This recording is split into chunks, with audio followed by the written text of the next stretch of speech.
Good afternoon and welcome to today's operational information update on the flooding and landslide situation in BC. For today's briefing, we'll have updates from Minister of Public Safety and Solicitor General Mike Farnworth, Minister of Transportation and Infrastructure Rob Fleming, Minister of Agriculture, Food and Fisheries Lana Popham. We'll also have Janelle State, Ministry of Transportation and Infrastructure South Coast Region, Paula Cousins, Ministry of Transportation and Infrastructure Interior Region, and Don Roberts, RCMP Spokesperson. A reminder to media on the line, please press *1 to enter the queue. You will be limited to one question and one follow-up. With that, I'll turn it over to Minister Farnworth.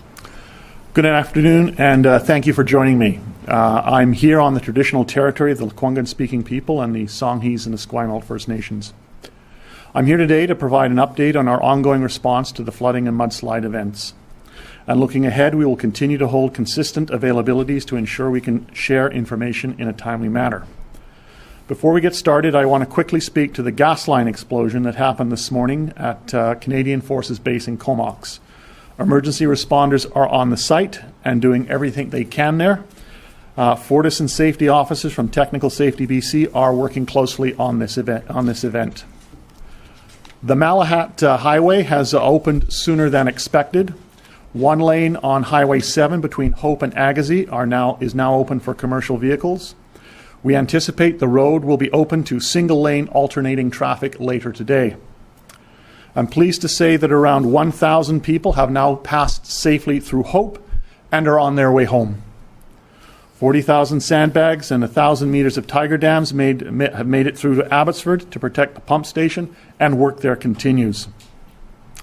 That said, in some cases, we are looking at extended period of time before roads open. Minister Fleming will be able to provide more details on the transportation situation in the province in a moment. The declaration of the provincial state of emergency will allow us to implement any provincial emergency measures needed. And in the coming days, we expect to leverage that authority.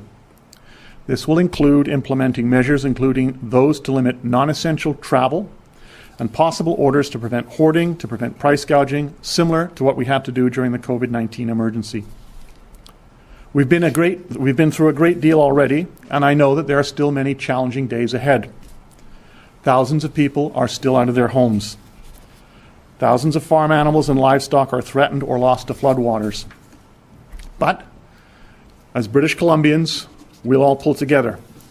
We roll up our sleeves, we show up for our neighbours, whether across the street, across the province, or even on the other side of the country. I want to recognize Bill Blair, Canada's Minister of Emergency Preparedness, who's been a tremendous partner in our response to this crisis. Federal resources and personnel, including members of the Canadian Armed Forces, are supporting our work. To the first responders, local governments, and First Nation leaders, and many volunteers, I want to say thank you. We had outreach today again from Alberta and Manitoba, in terms of being able to help us in any way we can. This is a challenging time, and we're going to get through it. I'm going to come back better and stronger. And with that, I'll now pass it over to Minister Fleming for a further update.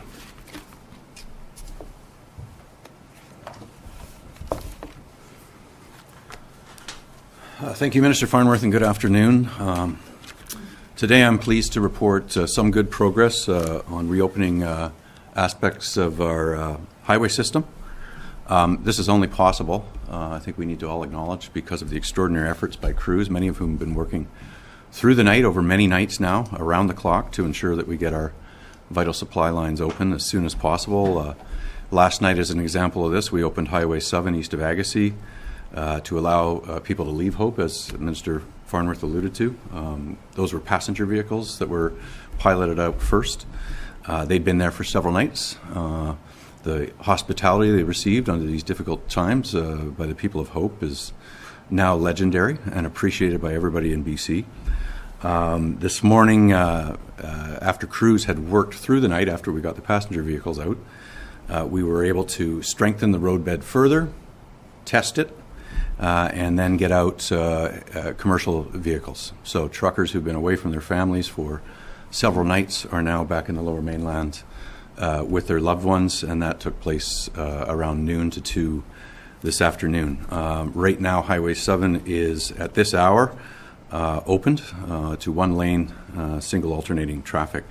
This is good news to have Highway 7 as of last night open, because this is a key link, obviously, for reestablishing a link between the Lower Mainland and the interior.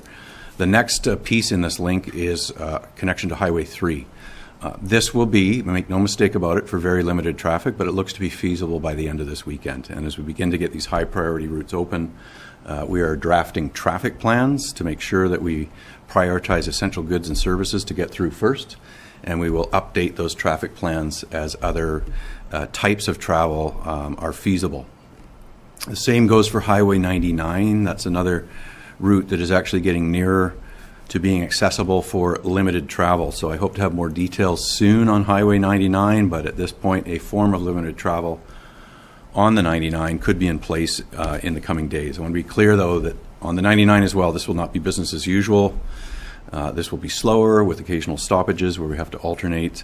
And again, if it's not essential travel, please do not do so. We'll have instructions about what conditions of driving will look like and who should be on those roads and who should not be as we advise on progress clearing those roads. We've made some good progress on Highway 1 on Vancouver Island here, the Malahat, so we had overnight full closures. We expected to have 6 nights of that. We will no longer need them. That road has been cleared. It will now be open 24/7 to single lane alternating traffic through the weekend, and that will allow us to get essential supplies and services moving better here between the South and the Mid and the North Island. We have, because of this improved condition on Highway 1 Malahat, been able to work with fuel suppliers to get a convoy of 15 fuel trucks into the Capital Region this morning to refill gas stations here in the Capital Region. In terms of concern about fuel supply around BC, it's different in different regions. We're evaluating the situation. We're working around the clock to open the routes that are just spoken about to get fuel and other goods moving quickly. We're taking a number of steps to maintain a supply of fuel, working with Trans Mountain, for example, to get their pipeline running quickly and safely. We're exploring options to have fuel transported from other jurisdictions like Alberta and the United States, and we're working very closely with the federal government, who is apprised of the situation and providing support to the province. As we continue to reopen our roadways, I want to thank provincial staff from the Ministry of Transportation and Infrastructure. I want to thank our road maintenance contractors who are all doing amazing work clearing, repairing damaged infrastructure in different parts of the province. I mentioned it before, but it bears repeating. The outpouring of support we've received from British Columbians, people who have trucks, people who have sand, people who have skills, has been nothing short of inspirational. The people and the companies who built BC are chomping at the bit to help our ministry and communities that have been affected to rebuild BC. And I just want to say in closing that we're doing what we can, everything we can, to reestablish transportation links around the province, get goods moving and people moving. We're sparing no resources. We're appreciative of the federal support. We're appreciative of the local and regional district assistance and the unprecedented work together. And I want to thank a number of people, but my counterpart, Minister Al Gabra in Ottawa specifically, who has been a very good friend of BC, both before the crisis, but particularly during this crisis. Thank you.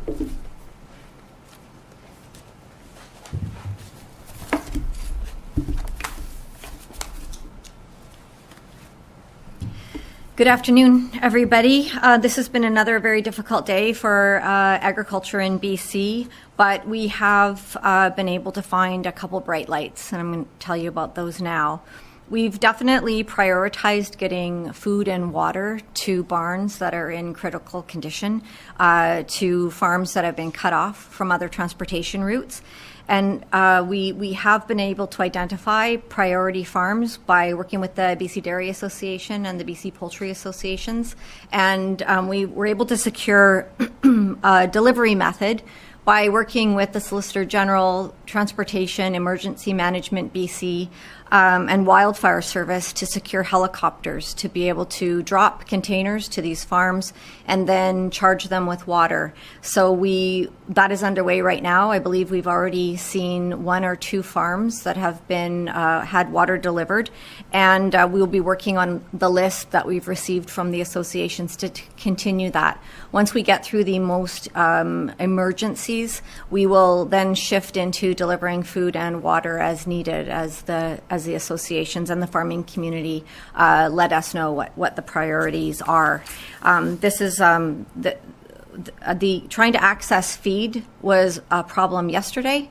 Today we feel confident that we are going to be able to access feed. There was some feed that was at the port of Vancouver that was destined to go to China, and it looks like we'll be able to reroute that back into the valley as needed. We've also had our neighbors in Washington reach out with resources for us, and of course all provinces across Canada are stepping up, and it's really quite amazing to see.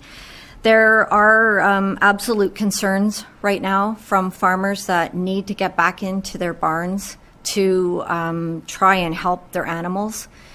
This is a really painful moment for farmers. They are not able to access those barns because the transportation routes they're not safe. And so we just would like to remind everybody that road closures are there for a reason, and it's to protect safety. But I can tell you farmers would do anything to get to their animals, and we are seeing some of that, whether it's to get them food and water or whether it's to help put them out of their misery. They need to get there, and so we're working as fast as we can to ensure that those routes are there. But in the meantime, we need everybody to respect the closures that are in place. We're working with local government. I had a very early morning call with Mayor Froese. We spoke at 6 o'clock this morning, and other mayors as well. And this is just to keep the lines of communication open. Mayor Braun has just been such an exceptional leader. He's been so solid, and he's so connected to the agriculture community, and so we're really depending on him to continue to give us great information. So I just really want to say thank you.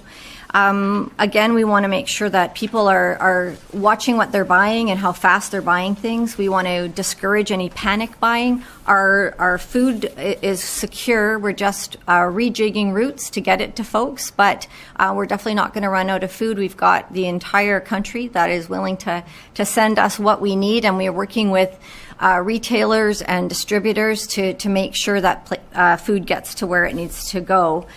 We are seeing just remarkable acts of courage right now. I just want to tell you that a young lady named Caitlin, her mom, her brother, and Caitlin run a dairy farm in Abbotsford, and their farm is on an island right now. It's dry.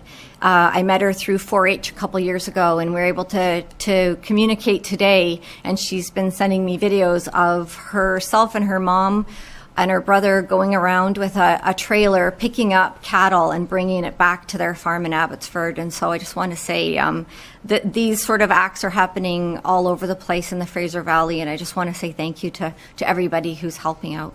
Thank you. For the next update, we go to Janelle State, Ministry of Transportation and Infrastructure, South Coast Region. Good afternoon. I'll start with an update in the Lower Mainland. On Highway 7, as Minister Fleming mentioned, between Mission and Agassiz, we actually have, we were just recently able to open a single lane in either direction. I do want to remind folks that there still is active equipment out there. Even though the lanes are open, these are very much lanes that are just coming out of a state of emergency. So there is still debris on the road. Drive safely, expect delays. On the section of Highway 7 between Agassiz and Hope, as the Minister mentioned, we do have that open to single lane alternating traffic for essential travel only.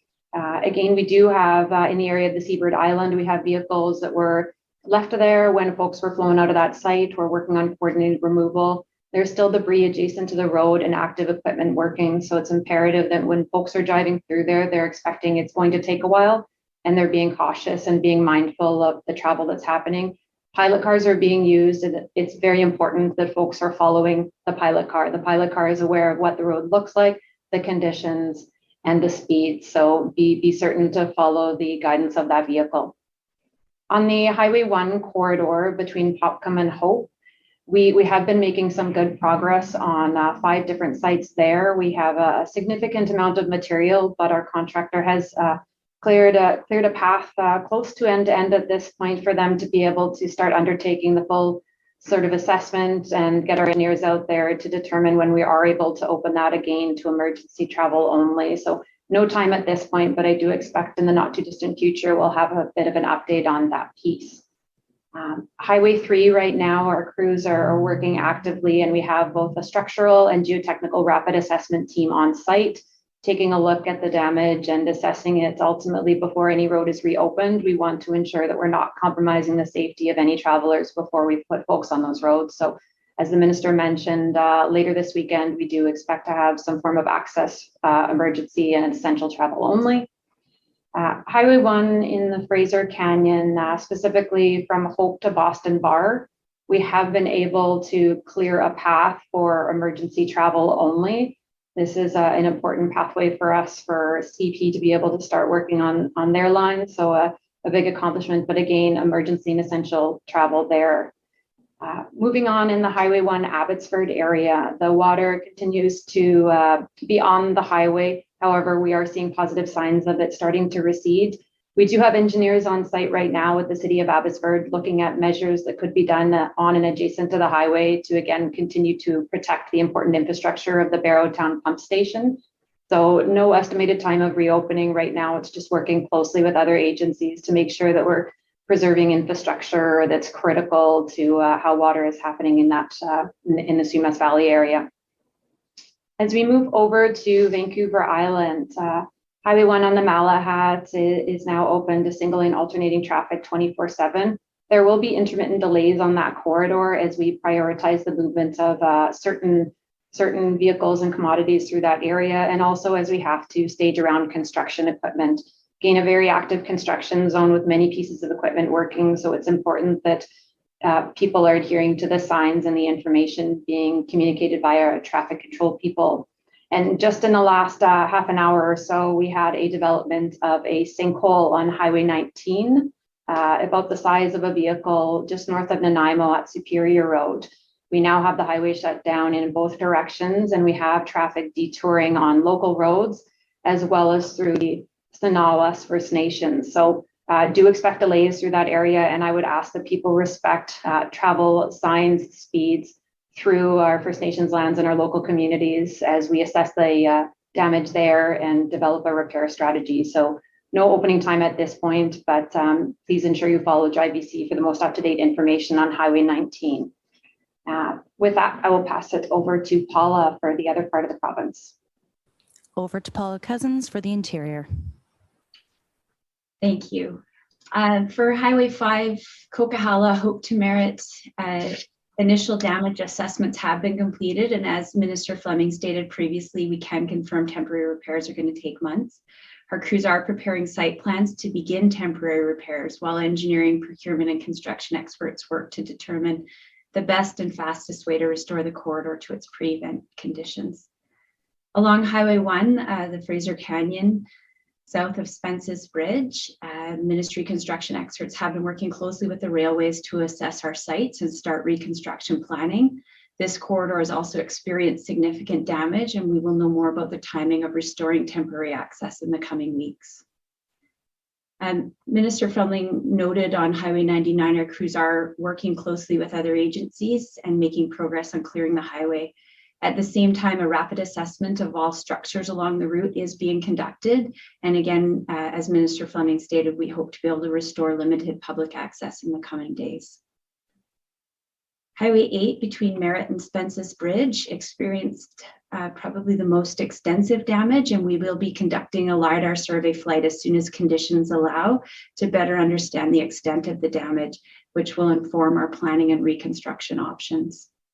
In addition to the work underway on our numbered highways, our crews are also working hard to restore access to several side roads which were impacted by the event. And we've been working with partners such as the Ministry of Forests, Lands and Natural Resources to restore access as quickly wherever possible and conduct further assessments where damage is more extensive. We continue to work with local governments and EMBC as information comes in on those sites. And finally, we go to Dawn Roberts, Bcrcmp spokesperson. Good afternoon. Thank you. I'm speaking to you today from the traditional territory of the Katzie, Kwantlen, and Semiahmoo First Nations. I can confirm that yesterday, aligned with the provincial state of emergency, our DOC, or Division Emergency Operations Center, raised its activation level, and the priority will be to support our detachments and police officers in the field and to ensure that they have what they need to keep our communities safe. As well, the DOC will continue to work closely with our provincial and federal partners, along with the Canadian Armed Forces, to ensure that we are aligned with their priorities. Some updates with regards to communities that we're actively assisting. The Upper Fraser Valley RCMP continue to provide support to the communities of Abbotsford, Chilliwack, and Hope, and we'll be providing additional police resources there as and where required. With respect to our efforts to deal with the Duffy Lake area slide, those continue. It still continues to be a challenging situation. The RCMP is working very closely with the Ministry of Transportation and Infrastructure, EMBC, the BC Coroner Service, and of course the Lillooet and Pemberton search and rescue teams. We want to ensure that the search for any missing persons or victims is done as safe as we can. At this time, the number of identified, extracted, and confirmed fatalities remains at 1. However, we do know that that number was likely to rise once we reach some specific areas. We can also confirm that we are now dealing with 4 missing person reports related to that specific area and the slide. The Merritt RCMP are working very closely with search and rescue to locate any people that have remained in that community and that may need assistance. And our Indigenous Policing Service in Merritt and Chilliwack are working directly with affected First Nations communities to ensure that they have what they need moving forward. We still continue to receive a number of calls regarding potential missing people.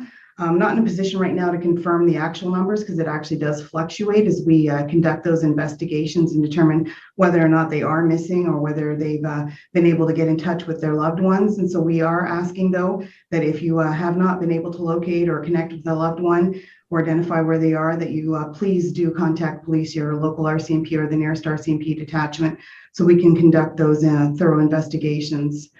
And we're asking for those that have been evacuated to not, and I really need to stress this, not return to the communities until the local authorities have provided confirmation to do so and lifted any evacuation orders. Many of the areas impacted that our police officers remain in are not just dealing with water, but they're impacted by various issues, some roads and other key areas of infrastructure.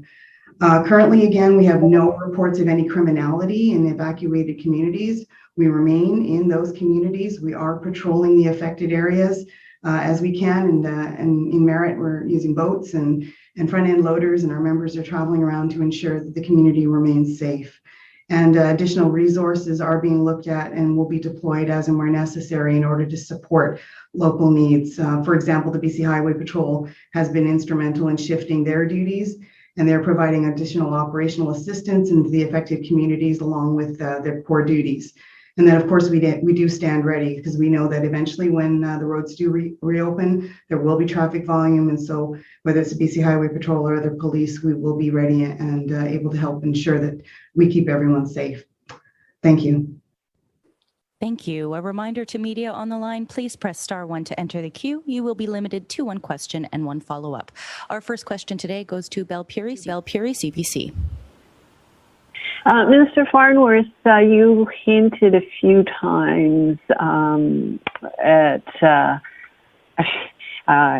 my wrong question. So what I want to ask you is the Canadian Forces soldiers that are arriving, I understand there'll be like about 120 tonight. Where will they be deployed and how will they help? What will be the tasks that they're assigned? There will be a number of tasks that they'll be assigned, and it will range. It can be helping in evacuations. It can be involved in logistics. It can be operating equipment. It can be assisting, for example, with diking and such like.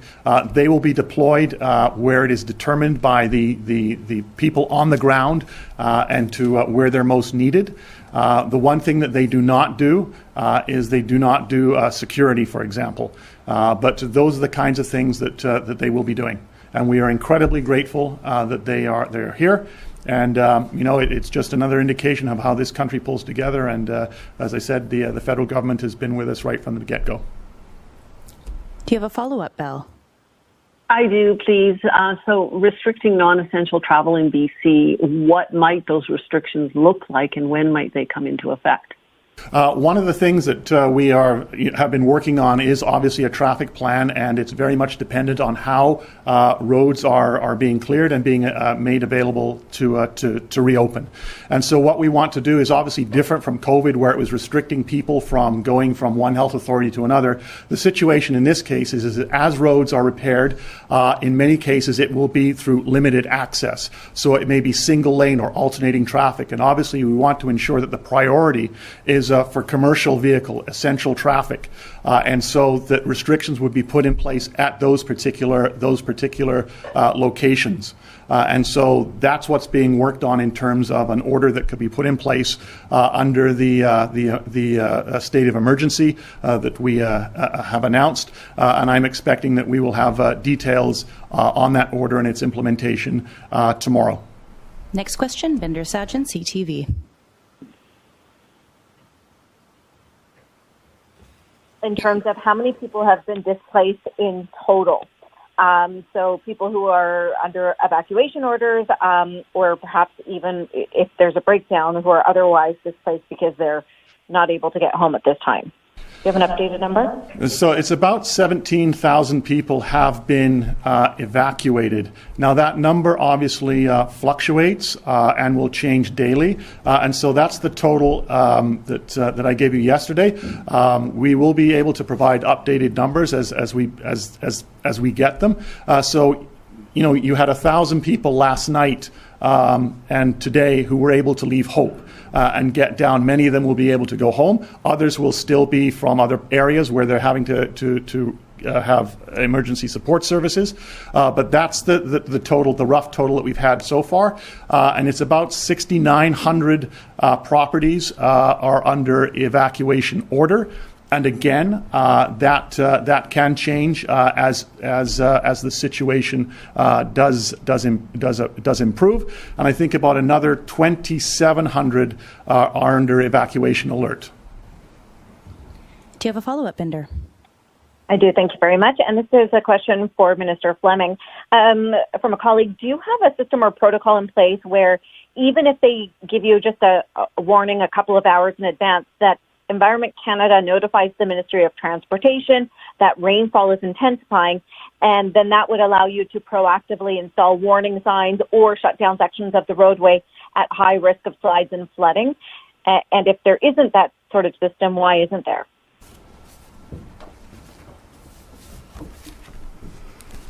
Yeah, thank you for the question. So the Ministry of Transportation and Infrastructure informs Drive BC through a number of agencies, Environment Canada amongst them, other meteorological sources. The predictive driving conditions are part of updates and advisories, so there were numerous advisories that were in effect through the weekend when the rainfall event happened, the atmospheric river. It was much higher than anticipated, of course. We had contractors and ministry staff on a number of different highway systems looking at the impact of the rain as it fell, in the first 12, 24, and 36 hours. And the reality is that there are hundreds and thousands of kilometers that were affected by this once-in-a-century event. Those observations do inform as well updates that we provide to the traveling public. Next question goes to Richard Zussman, Global News. Either for Minister Fleming or Minister Farnworth, trying to get an understanding of where we're at with the gas situation. Minister Fleming, I heard you say that some of the supplies have been reloaded in Victoria. Is there any timeline on when we may be in a situation here where we're running out of gas? Should people be panicked and waiting an hour-long line to get gas for their vehicles? It's never good to be panicked when we have, some people live in regions where we have short supply chain issues. The example you gave, Richard, is southern Vancouver Island. Gas stations started running out. People observed other people queuing up and started buying gas. You know, people who might use half a tank of gasoline in a week or 10 days decided to top up for no reason. They would otherwise not do it, except they observed that behavior. So no, this is very similar to grocery. It might be an idea to conserve for sure. But what I said in my remarks earlier is that we're aware of the supply chain risks around fuel. That's why we're working with Kinder Morgan, who has had to do inspections of their line after an event like this, which they have done in the past after wildfires. So we're working with them on and getting information from them as well about getting their pipeline running quickly and safely. We're also looking at fuel transported from jurisdictions like Alberta and the United States, and we're working closely with the federal government. I'm advised the Prime Minister is informed of this situation as well. Certainly the Premier and a number of ministries are working on all supply chain issues. Fuel is one of the key priority issues that we ensure we don't run out of fuel. But I guess the message for today is conserve fuel wisely and other materials because there are interruptions in the supply chain for a number of things that are essential, and that's an issue where we're working with our federal counterparts and our American friends on sourcing additional supply. Richard, do you have a follow-up? No, I'm good. Thank you. Thanks very much. Our next question goes to Nick Johansson, Castanet. Hi there. I guess this is for Minister Fleming. Just with regards to Highway 5, could you speak to how many individual sections of the highway have actually been impacted by discrete events? And moving into the winter months up there, will this work that's required be possible in some of these heavy snow conditions? Yeah, thank you for the question. So the number 5 has about 5 areas of concern, some of which are very significant, be very difficult to, in a short period of time, to impossible actually to restore it to the degree of functionality that we're used to on the Coke. So really the assessments that are going on right now with our geotech, with our engineers, with road builders and others who are involved is to come up with a plan about what a shorter term restoration of the Coquihalla might look like, and using mindful of the weather conditions you've spoken of, what kinds of temporary fixes and alternate routes might be able to restore the Coke, and on what timeline. So we'll have updates. It's this week. It's unknown, but they are gathering information about what the stability is like and what some of the potential engineering ideas might look like to get it usable again. Nick, do you have a follow-up? Yes, sticking with Minister Fleming there. Over to Highway 99, Don Roberts spoke about 4 missing people still being searched for in the area. Will the highway be reopened to travel while those searches are still ongoing? So others may be willing to comment on that. What I can say is that the Ministry of Transportation and Infrastructure is working with Search and Rescue and the RCMP on how we clear debris on roads without compromising any of the search and rescue activities that they need to do as agencies. So that collaborative approach, that situation and protocols are in place, and I don't know if any of our technical experts would like to provide additional comment. Would either Paula Cousins or Janelle State like to offer a comment? Let's start with Paula Cousins. Yes, we do with other agencies and very sensitively in a situation like this, which is extremely unfortunate. And we've been partnering all through of this difficult time. As we get the roadway cleared and activities continue, if and as we will work together to determine the timing of reopening, and if recovery efforts are required beyond that, there will be privacy fencing and other things in place to ensure the sensitivity of the site is protected and preserved. Our next question goes to Dan Fumano, Vancouver Sun.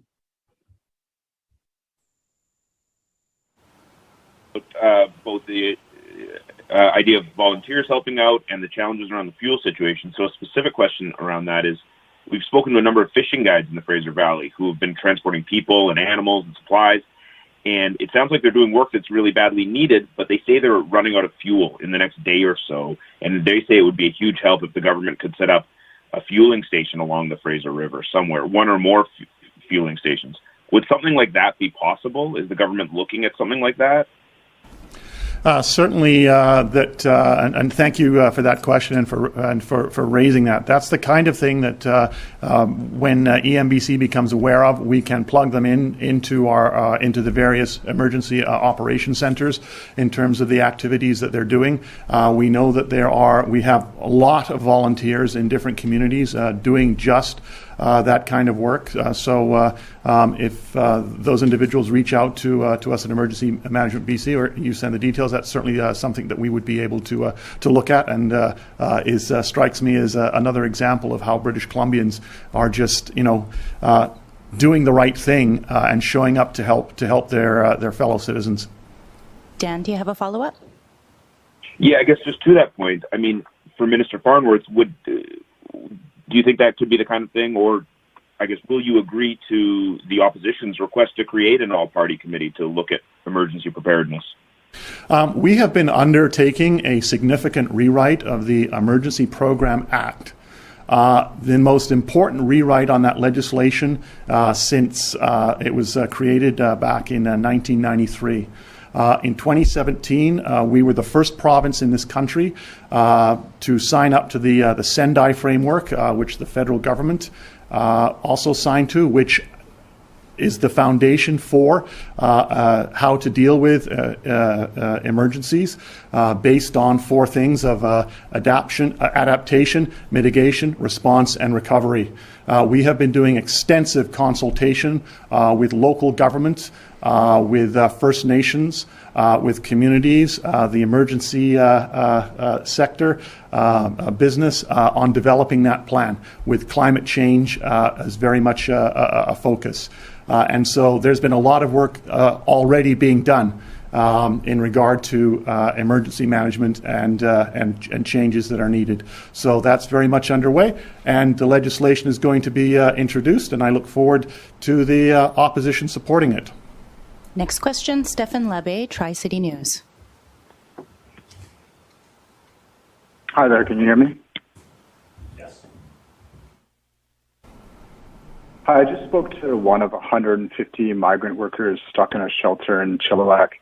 One of them told me that they haven't heard from the province, from their consulates, or from their employers, that they've been essentially forgotten. Just wondering what the government's doing to help these people. We are aware of the situation, and they will be able to access, and they are accessing emergency support services. In terms of the consulates, if they've not been able to access, then certainly we will be able to assist in that regard in terms of knowing where they're from and which are the appropriate consulates to assist them. But I can tell you, if they're evacuated to Chilliwack, they will be receiving support services such as meals and shelter and such like. And Minister Popham can add additional information to that. Thank you. So we do have a very close working relationship with the Mexican consulate, and from the reports that we have, all workers that are helping us that are here from Mexico have been accounted for. They were moved quite briskly. So one of the challenges is that there are a handful of folks who had to move without their passports. So we're working with the federal government and the consulate to make sure that they've got those passports. But we're in contact with the Mexican consulate. And if there is a growing concern, we would be informed immediately. Do you have a follow-up, Stefan? Yeah, I'm told that this isn't the first time there's been fears that migrant workers would be sent home early because of a climate-induced event, that after the heat wave, several got sent home early. Is anything being done more long-term with these migrant workers to ensure that they're protected and from the fallout from climate change?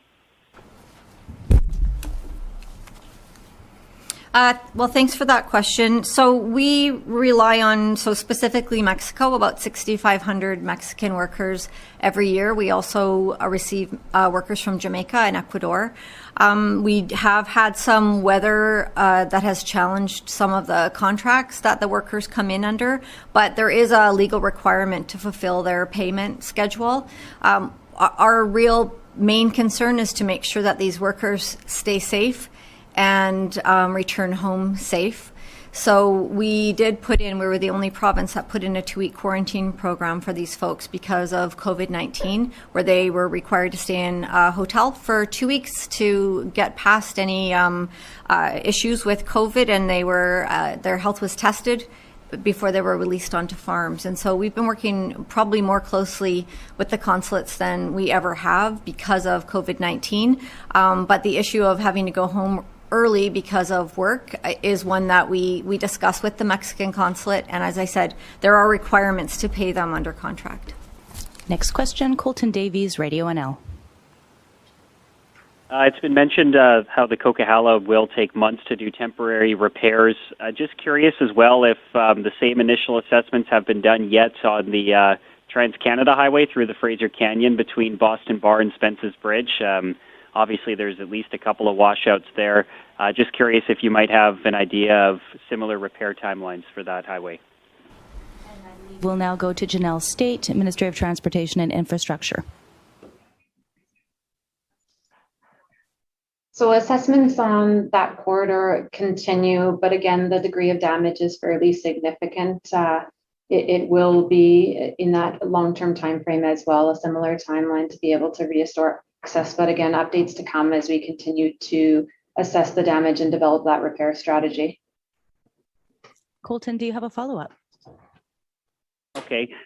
So I assume there's the final work maybe isn't done there yet, or the final part of the initial work is what I take from that. But I also wanted to ask about in Merritt, now that the water's receded, the Coldwater River has actually carved a new path and is flowing over a residential road in the southwest corner of town.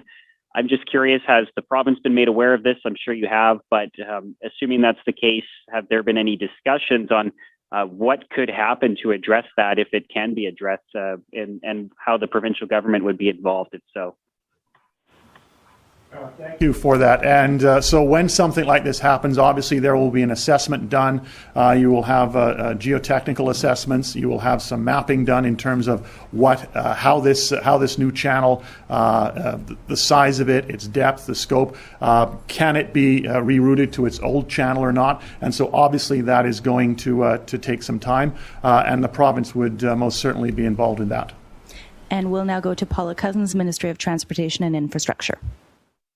Oh, thank you. I agree with Minister Farnworth on the assessment piece. I just was going to say along Highway 1, a large section is in the Southern Interior region. So I was just going to say we have done assessments on the Highway 1 corridor, and we do have significant failures at the Nickaman Bridge, Tank Hill, and Jackass Mountain. So our construction crews are working with the railways right now on reconstruction planning, and we hope to have a better sense of timeline for when those temporary repairs can be in place in the coming weeks. Next question, Alex McCain, The Star. Hi, thanks for taking my question. I just wanted to ask, we've heard from the federal government today that trucks that are going from Vancouver to the rest of the country are rerouting temporarily through the states. Just wondering, we've heard a lot about various repairs that are happening on highways throughout the province. I'm just wondering about those reroutes and whether those are going to be in place for the foreseeable future while those months-long repairs take place, or whether there's another plan underway to route those trucks through.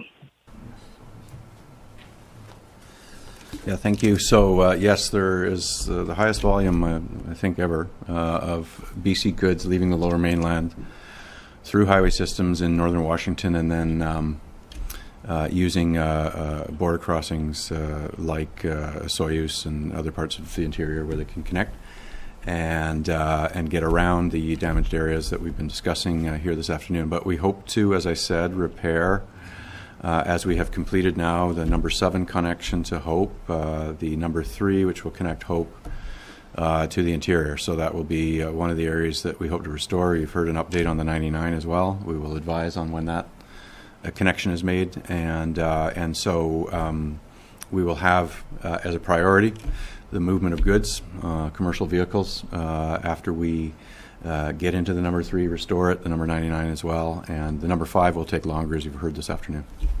Alex, do you have a follow-up? Yeah, thanks for that answer. I have sort of a related question. We heard about temporary repairs that will be coming to the Coquihalla and to other routes. We've also heard from Minister Farnworth talking about the Sendai agreement, and part of that agreement, of course, is to build back after disasters, not just to the standard that infrastructure was built to before, but actually in a more resilient state so that they could withstand greater levels of disasters in the future. I'm wondering if you can tell us more, or if you can commit at this point to following some kind of framework such as the PIVC framework around building infrastructure that will be more resilient in the future after these temporary repairs take place. Yeah, so the condition that you've seen in the images from the air of the Coquihalla tells the story. The condition on the ground is what we're gathering right now. So engineers, geotechnical experts are assessing it, and also, evaluating what kind of ideas we could use to perhaps restore the Coquihalla on a temporary basis, which would mean there would be a two-phased approach. One is building back the infrastructure better according to the principles, the Sendai principles that Minister Farnworth has spoken to. But we want to restore that connection if we can as soon as possible. But it's too early to update you fully on that. We will advise the public as we get more information. We'll take the assistance we have been offered from the federal government too. They have some expertise on infrastructure that is damaged like this, and be sharing that information. It's possible we could have a more fulsome update on that in the coming days and weeks. Next question, Jim Morris, Associated Press. Thank you for taking my question. This might be, I guess, for Minister Farnworth, but whoever could answer. I know we're very early days, but is there any kind of price tag, what it's going to cost to repair the infrastructure, or what the damage, or what the final bill for repairing and getting all this fixed is going to be? It's going to be a lot. It's going to be an awful lot. And when I say that in the context of it is far too early at this point to understand what the total damage is going to be. But I can tell you that it is going to be substantial. But what I can also tell you is this. The province has the fiscal capacity to be able to rebuild. We have been in contact with the federal government, who are right there with us. And so we are going to rebuild. We are going to rebuild back better. We've got that fiscal capacity, but it is going to cost a lot. But I know this, every construction, the business community, the construction unions, the contractors are all so anxious to get busy repairing, rebuilding, and getting this province back to a solid, sound, normal footing, and that's going to happen. Do you have a follow-up, Jim?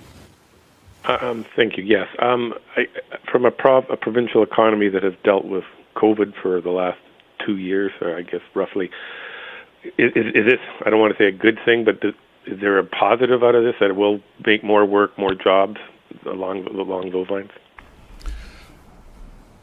The positive I'm going to take out of this is that it has shown British Columbians coming together, supporting each other, Canadians supporting our province, that we're one big family. And absolutely, that to me is something that we all instinctively know. It is absolutely just a remarkable feature and facet of our communities, our people, our province, and our country. This has been a terrible, terrible disaster.